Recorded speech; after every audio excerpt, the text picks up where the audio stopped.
Hi, Meg Duffy here from Hand Habits, and I am here to tell you Pitchfork, my Perfect 10 album. And I chose Mark Hollis's solo album from 1998.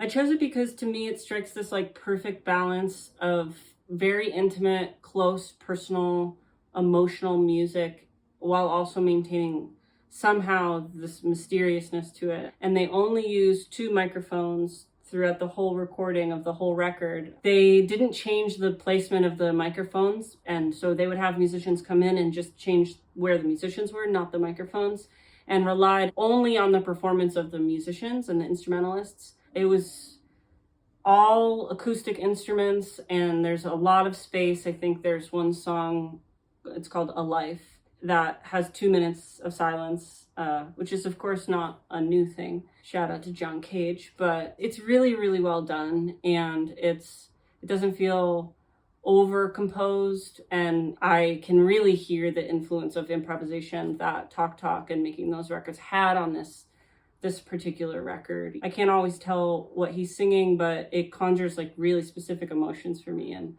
I find that to be really inspiring. And a thing that I love about this record too, that I find to be really inspiring, is Mark Hollis's work with Talk. A lot of those records were created in this collage way where they would bring in musicians and have them improvise and then chop them all together, which is how a lot of people make music today too, on computers. They were doing it on tape back then. But this record in particular had very little improvisation, or so he says, but you can still hear how much the improvisation and these long instrumental sections are a part of the kind of music that he just inevitably ended up making. And it was a huge inspiration for me for making my latest record, Blue Reminder. And yeah, it's a perfect 10.